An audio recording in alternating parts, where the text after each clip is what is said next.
The No Nonsense Roundtable. It's a weekly show broadcast on Rochester, New York's 50,000-watt iHeart radio station, News Radio Wham 1180. The host, Dom Geneva, interviews guests from all walks of life, all with amazing stories to tell. What you are about to hear is a recording of a previous broadcast without the breaks and commercials. Now, here's host Dom Geneva. Well, welcome everybody to another edition of the No Nonsense Roundtable. I'm Dom Geneva, your host, every Saturday right here on News Radio Wham 1180 at 10 o'clock. And like I like to remind you, all my past shows are on NoNonsenseRoundtable.com, and you get those on any day that ends in a Y. So today I have I guess you would call Marc kind of a regular guest because he is the CEO and producer of the Rochester Jazz Festival. Marc Iacona, thanks for being with me today. Thank you for inviting me. It's a pleasure. Well, it's a traditional thing at this time of year is the Jazz Festival. And I like to be sort of like a cheerleader for Rochester because we have so many great things here. And the great thing about Rochester is that the weather's so bad in the winter, you kind of celebrate the summer. And this is one of these things you look forward to. And it's just started yesterday. It's going to go on all week. And let's talk about that. But the first thing I always like to ask people, because I know you own a company that electronics company, right? Yeah, electronics distribution and manufacturing. And you do this producing of the Jazz Festival, like sort of on your spare time? No, it's pretty much full time with my partner, John Nugent. Everybody, obviously it's a 9-day jazz festival music. We call it a high-end buffet of all you can listen to music of your choice. But we actually do work on it year round. So I'm blessed to have a great leadership team at Simcona. I'm very involved in the business, but at the same time, it allows me the opportunity to be passionate about giving back and being involved in things in the community. And that's how we're able to do it. So it actually is a year-long process. I can imagine the complexity of it is just absolutely amazing. But the question I always like to ask people too, that kind of comical question I ask people is, what did you want to do when you were 10 years old? I mean, you didn't want to own an electronics company and manage a jazz festival. I mean, what was your path in life? So I have great parents, and I had a great mentoring from them. And the only thing they ever tried to talk me out of was the one thing I wanted to do, and I should have just gone for it. It was acting. I wanted to go out to LA. I wanted to go out there and try it, and they knew it was a tough life. And because I have great parents, I knew I could have gone out there and failed and come home. And I never went for it. So that's what I thought I was going to do. But I'm so happy that if I had to do it over again, I probably, knowing what this has evolved to and the opportunities I've had in business, I most likely would have done exactly what I'm doing now, because I'm touching every aspect of what I felt I wanted to do once I was successful. If I was going to go into acting, that I would want to be involved in a community where I lived, and I'm doing that. So it's just it's a serendipity that I'm doing something that I want to do. Isn't that amazing? I talk about this all the time because there are people like Don Alhart who knew what he wanted to be in radio or TV since he was a little boy, and they had a mock radio station in his house. And there's some people who have had twists and turns in their lives like you. But one of the things about you is you're a musician yourself, right? I am. Fortunately, I've been exposed to some great musicians. Obviously, starting with my business partner John Nugent, who's toured the world, a great tenor player. Also had the influence of Gat Mangione as a friend. So that musicality, being around that, inspired me to pick up an instrument again, which is a trumpet, and play and be able to sit in and obviously I know these cats are professionals. That's what they make their living at. So what it's done for me is a higher appreciation for all the musicians that we book and bring in here, an appreciation of how tough the industry is, how talented so many people are in this world, not just here in our community. And being able to be around that now as a producer and then really understand what it is to be in this industry gives me that opportunity to be empathetic, because my partner he toured. He used to do some tours for musicians. So I think that dichotomy between the two of us. I think musicians see that, and why some of them wanted to come back and play in our festival because of the way we treat them and our teams treat them. So what you're saying is you being a musician has given you the ability of recognizing talent and the difference between different orchestras, bands, whatever.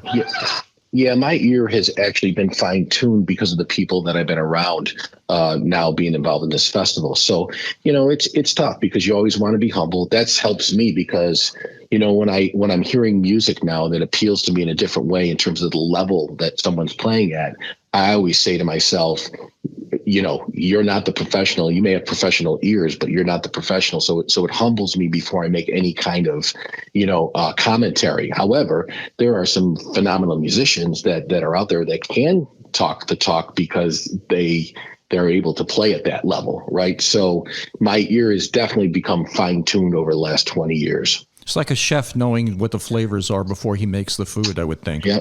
And as my partner says in the business, he doesn't book anybody that he wouldn't want to play with. Right. So, that to me, I've grown dramatically. So the business element that I have came from other mentors, and now the musicians that have along the way. Wynton Marsalis is a close friend.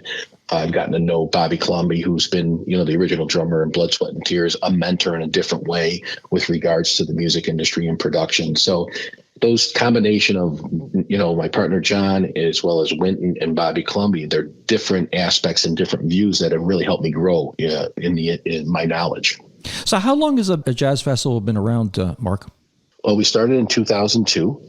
My partner John brought the concept to Rochester, which I'm grateful for. I was involved helping some people produce some CDs, doing different things with scholarships in the music arena.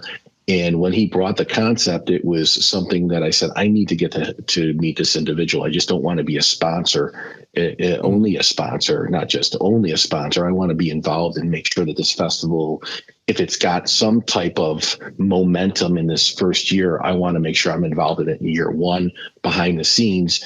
And we got to know each other. And like I tell everybody, the truth is it was over a bottle of wine and a couple bowls of pasta at my house. And, the rest is history. We have a kindred spirit in terms of what really should be presented to the community. But consistency is what I think is the ultimate, if you said, well, what's made you guys so successful? Being consistent in what we do, how we treat the artists, how we treat the people in the community. We're not perfect. We're not going to be appealing to everyone's ear, but if you look at that the different genres within the jazz genre of what we program, there is, in my opinion, we're second to none. We have over 10 venues that you can walk to, and you'll hear people, we say it's not who you know, it's who you don't know all the time. These are emerging artists. They're established artists. And they're people that are interpreting our true American art form, which is jazz. So was it a fast start or a slow start the first year? I think like in any business, unless you have, look at Apple. Apple didn't come out of the gates and be who they are. We had some momentum because there was an underlining current of enthusiasm of people that came to it that first year. And then you have that current, like in any community, there's always going to be a current of why it can't make it and who are these two guys and different things like that. So you have that current, that undertow, when you leave the beach and you're trying to get back in, you can't, but sometimes you just don't fight the current. You'll come down about 100 yards and you'll be able to get back in once the current goes in a different pattern. We felt that. And, fortunately for the two of us, we complement each other in what we bring to this festival. Being from here, being in another business, brings some credibility to that, there's stability there in terms of really caring about the community. John moved here after a certain amount of years. He established his home here with his family. So I think, it was not touch and go. It was just that current, that momentum, and having to deal with criticism. If you don't deal with criticism, things should never come too easy, because then you don't appreciate what you're accomplishing. So, adversity to me is a good thing. Conversations are a good thing. Negativeness, just to be negative, to me is, why would I just beat our heads against a wall and keep doing that every year? So fortunately for us, the beating your head against the wall subsided, and you're always going to have criticism, but that means you're having dialogue. And if I love having other events that are here, because you don't want to be the only game in town. We want to be the most unique game in town in terms of what we program and the genre of music. But that doesn't mean that we shouldn't have around us other events that are bringing things to the community that are bringing quality of life just like we are. I'm with you, brother. So we're about ready to head into our first break, but we're going to talk more about this, well, when we get back. Am I wrong? Falling in love with you. Well, welcome back. You're listening to the No Nonsense Roundtable. We're here today with Marc Iacona, who is the producer of the Jazz Festival, the Rochester Jazz Festival, which happens to be going on right now. So, Marc, let's put it this way. Let's say I'm completely oblivious, which is something I do really well, and I have no idea what the Jazz Festival is all about, the venues and the days and whatever. Why don't you give me the tour of the Jazz Festival? Tell me what it's like and how to enjoy the Jazz Festival. Sure. And that's a great question to have, because I'll treat this like you have never been to the festival, never been to Rochester. So what I would first and foremost say is, look at if you love music and you got an open mind to music and not just the jazz genre, but all different types of music, go to rochesterjazz.com. And what you'll be able to see there is the programming of what we call the Club Pass series that we have in several different venues that you can park your car and walk to. And it's called the Club Pass series because you can actually invest in the Club Pass a year almost in advance to the festival. And the unique thing about that is we sell so many of these passes before we even announce a lineup in March of the year of the festival. So that's a testament to what we're doing. So in each one of these venues, these 10 plus venues, you're going to see an artist that plays two sets. So they'll play a set and then they'll take a break and play another set. So at the same time, which we have staggered in terms of times, the festival starts at 4. We call it on Jazz Street here in Rochester, New York, which is located right next to the Eastman Theater, which is the Eastman School of Music as well. So it's a nice tie into what we're doing, is the high school jazz bands. And then we have free music on that street. However, surrounding outdoor free music that we have is this Club Pass series. So you'll be able to go into a show that starts, let's just say, at 6 o'clock. And you walk into that show and you hear 2 or 3 songs, and you're able to say, you know what, I saw this other artist on the program guide. They're playing right now as well.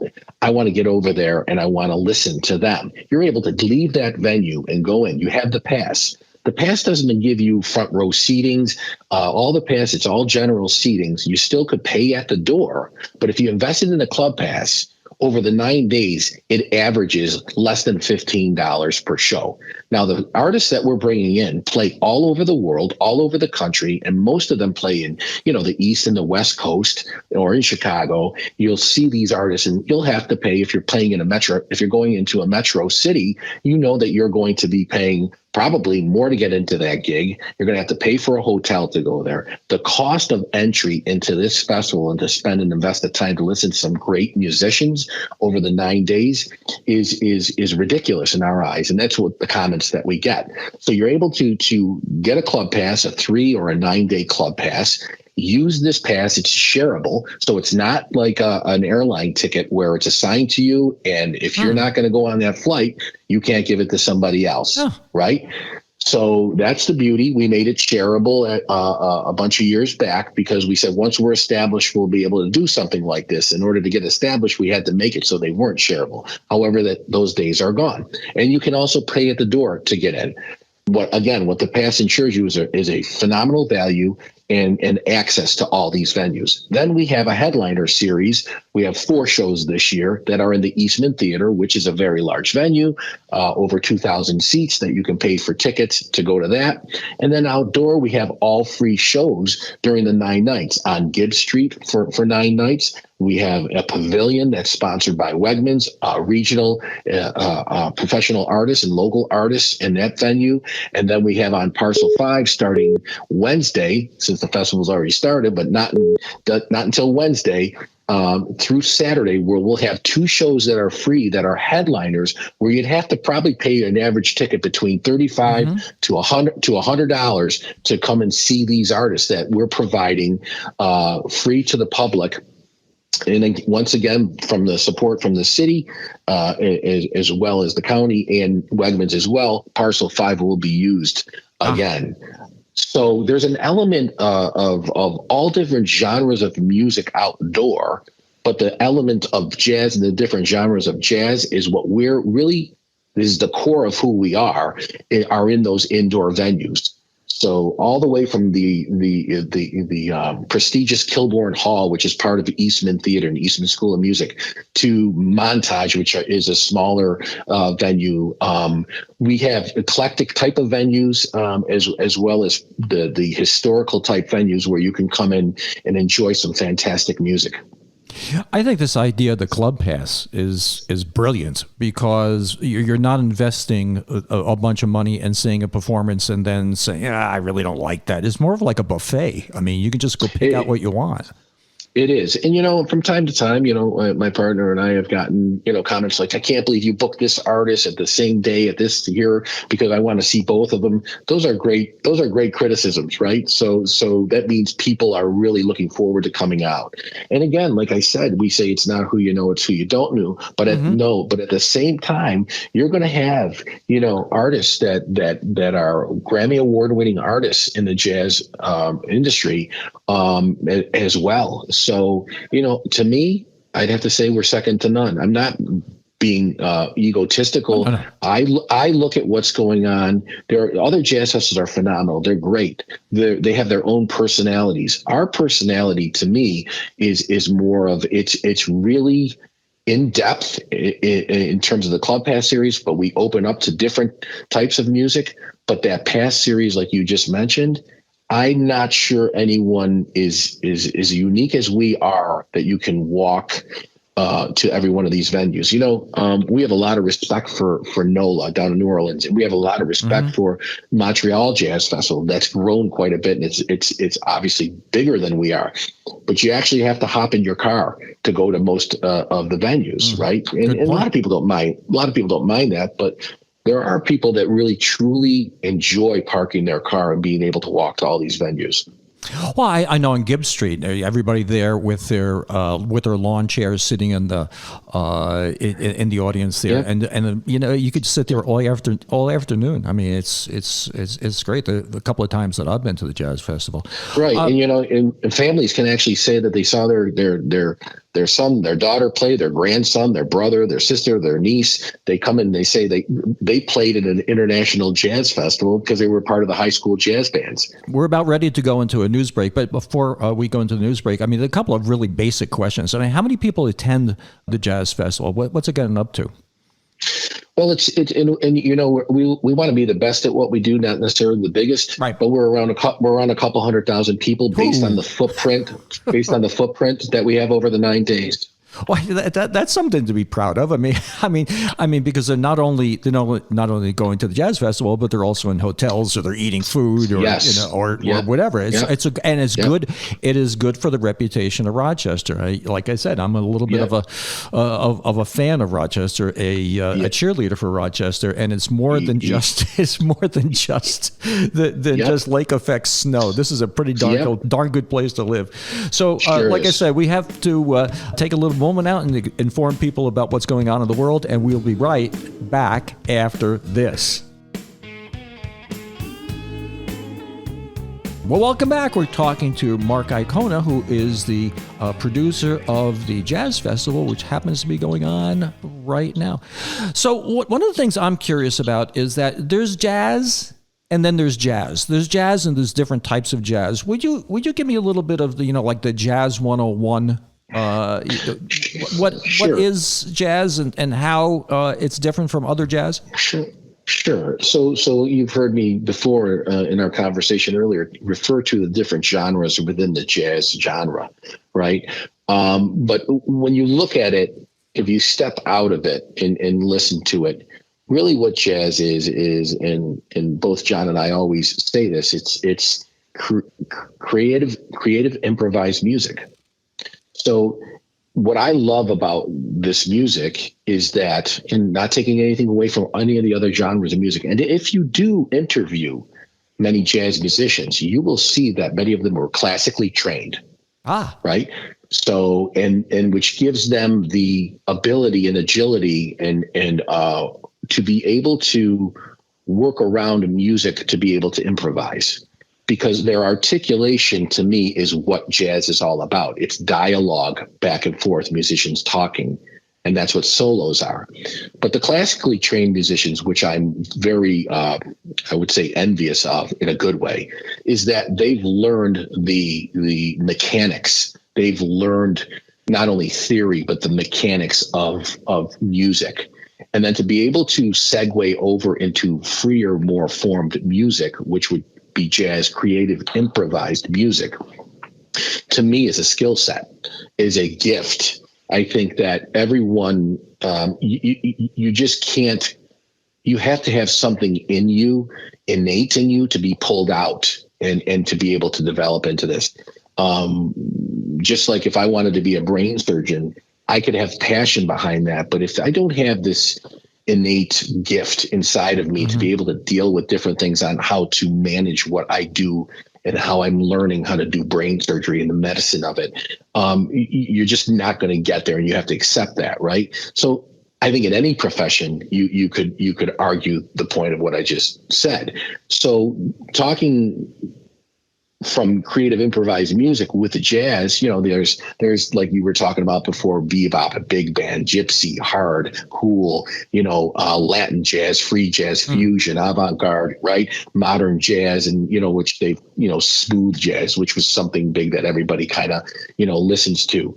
But to me, again, it's all about your ears. It's all about your eyes with art. On a painting, your ears are with music, how they touch you in a different way, whether it's the rhythm, whether it's the structure.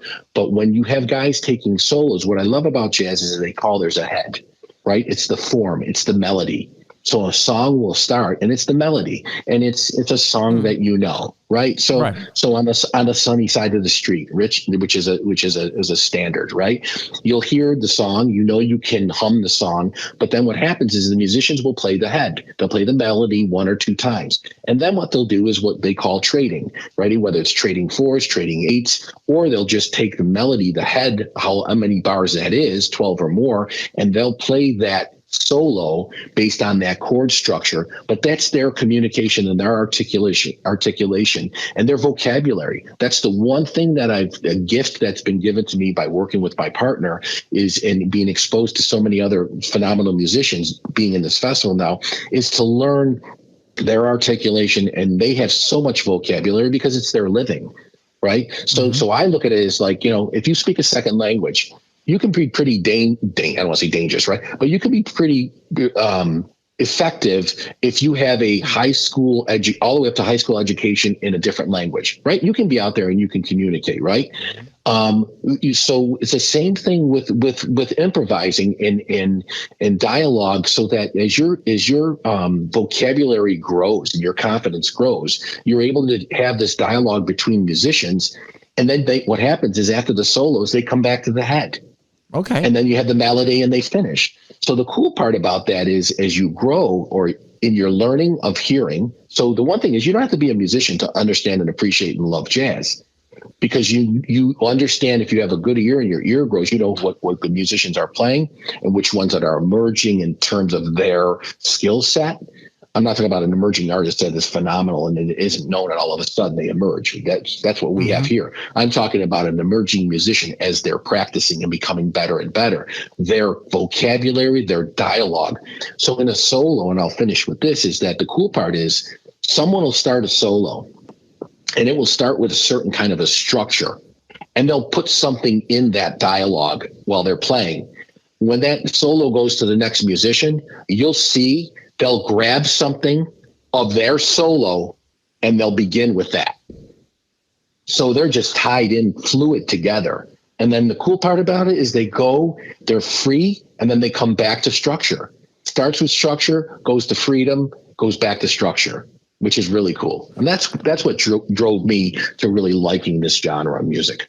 What it sounds like you're saying to me, if I was to kind of explain what you're talking about, and correct me if I'm wrong, is that the arrangement comes a little bit changed over time, and it's more like a path rather than a destination. You're going this way or that way, and one builds on the other. Is that sort of what you're saying? Yep, you're basically going into a building and into the entrance. You're going through this building, throughout this building on this tour, but you're not going out an exit. You're coming back out the entrance. Okay. Because you're coming back to where you started from. So each performance becomes a little bit different than I would guess, right? Yeah. So yeah, and you touched on something. There are compositions. There's music with arrangements, and what that means is here's the name of the song, right? And we're gonna have these 10 instruments that are part of our orchestra or group, and these are the arrangements. These are the notes that you're gonna play that are supporting the melody. Okay, predetermined. Yes, you're saying predetermined, where jazz is more fluid, right? Because in that kind of an arrangement, you're going to have people play out solos, or there could be a solo opportunity in between that, but they're still going to come back to their arranged parts, right? Yep. And that's where big band is really cool because they have arrangements and there are solos during that. With jazz, there is what we call the standards, or we just call they have the head, they have the song, and then they play that song for 12 bars, the melody, and then you break off the solos, and then you come back and you finish with the 12 bars. You come back with what you started with. So let me ask you a question. Of all the people that you've met, jazz musicians, who is your favorite? If you can say who is your favorite. That's tough because I've gotten to meet so many people that are so talented in their own way. But I think, one of the most influential ones outside of and I will always say this, my business partner is the one that allowed me to chase my dream of being involved in music, a music that I loved. And be surrounded by that, right? And I don't take advantage of it because we're so busy during it. So I try to do that after the festival. So my business partner, John Nugent, Gap Mangione was an influence with my learning about the different types of elements of the music. Wynton Marsalis, like I said, has been someone that has mentored me. And it just, those three personalities are all so different. Really? That I believe it's given me the opportunity to just grow for myself. Every now and then, I believe the way I was raised is do something for people so that it comes back to you. Yep. And I've done that. But every now and then you should do something for yourself. That's right. Right. And this has been, for me, for selfish reasons, this is what's given me the energy to keep doing things because I've been exposed to these personalities. Yeah. It's good to have a little joy in your life. Well, we're about ready to head to another break, and we'll talk more to Marc Iacona right after this. Well, welcome back. You're listening to the No Nonsense Roundtable. We're talking to Marc Iacona, who is the producer of the wonderful Rochester Jazz Festival, which is going on right now. So, Marc, I unabashedly call this the retail section of the show. So whatever you have and you're looking to sell or represent to people, this is the place to do it. So let's talk first about how to get tickets. The Jazz Festival started last night, but it goes on for a week. And how do you get tickets online and in person? And you can start anytime. Sure. Great. Thank you for the opportunity. So to get tickets or passes to the headliners for the CGI Rochester International Jazz Festival, you can go right to rochesterjazz.com. We also have our ticket shop that is open now on the corner of Gibbs Street and East Avenue, and we call that Jazz Street. But it's really easy to get to. You can actually walk to it after you park your car and go right in there and still buy some headliner tickets that we have. The only one that you can't is Bonnie Raitt is sold out for the Tuesday show. So just come right there, and you don't need to buy tickets for any free shows. So when you go on our website and you can download the program that shows the Club Pass series as well as the free shows. Remember, we get so many calls. Well, how do I buy tickets to the Bruce Hornsby show that's on Wednesday? We're like, you don't have to. It's free. They're like, it's free. Are you kidding me? And we're like, no, it's not. That's what we're bringing to the public based on the support that we get from some of our sponsors. So you get a lot of information at rochesterjazz.com. When you come to our ticket shop and go to the venues as well, you'll be able to get a fold-out brochure poster that we call that gives you all that information for all the free shows, all the activities that are going on. If you go into an M&T Bank branch, you'll see that. I believe the Wegmans, since they're a sponsor with us, we have the program there. They're free, so you don't have to buy those, the brochure posters. And that's how you'll see some things on TV for the free shows. For our headliners, but really is going to rochesterjazz.com. You'll get all the information on where you can park, where the shows are, all the food, different elements. We have a lot of food trucks, as we always have for the past several years, that everybody loves. Our big tent, that is one of the Club Pass venues that's in the heart of the festival, has all the food trucks. So Main Street is shut down in that area, and so is elements of East Avenue. And Gibbs Street for the 9 days. And then Parcel 5, which starts on Wednesday and finishes up on the 1st of July. All the free shows are on Parcel 5 at the same time as our other shows that are going on throughout the rest of the footprint of the festival. So it's a pretty easy way to get around, but you can get all your information at rochesterjazz.com in terms of, what you can bring, what you can't bring, and different things like that. Well, one of the things I want to talk again about is this Club Pass concept, because I like the idea is that you can go sample what you want. You can go from venue to venue. But the other thing is you're saying you can share it with your friends. So if you can go on Tuesday and Wednesday night and you can't go on Thursday and Friday, you just give it to somebody else, which I think is fantastic, because people will naturally think that, well, I can't really be there for the whole week. So I don't know if a Club Pass is good for me, but you can share it with your friends. Yes. And you know what? The nice thing about that is we have a 3-day pass and we have a 9-day pass. Great. So the 3-day pass, the way that would work is that if you go down any 3 days you want, we hole punch the side of it. And then when you get that third punch that and the days are gone, that means, it's not usable anymore. But the 9-day pass, you can use as many times as you want and share as many times as you want.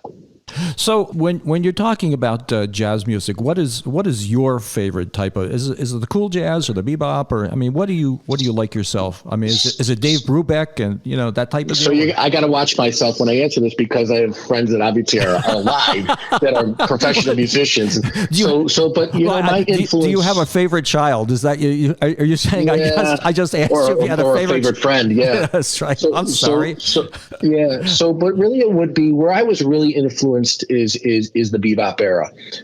So the Dizzy Gillespie's, the Miles Davis, the Coltrane and those guys. That did something to the core. They say some things affect you in a different way. That music makes my heart smile. And I just feel an energy of wishing that I could just transport that knowledge and that articulation and vocabulary that those guys had right into my brain so I could play. Now, eventually with AI, you'll be able to do that. But to me, I don't ever want to have it artificially done. I would want it to come from the core. And that's what I love about live music. And I love about these musicians, because their creativity, their openness, they're very humble, many of them. So you could sit and play with a world-renowned jazz musician, and you can watch him play with an 8-year-old that is really trying, and never say, well, why am I playing with someone that can't play as well as me? They love, we talked a little bit about it, they want to perform to bring joy to people as well as themselves. It's not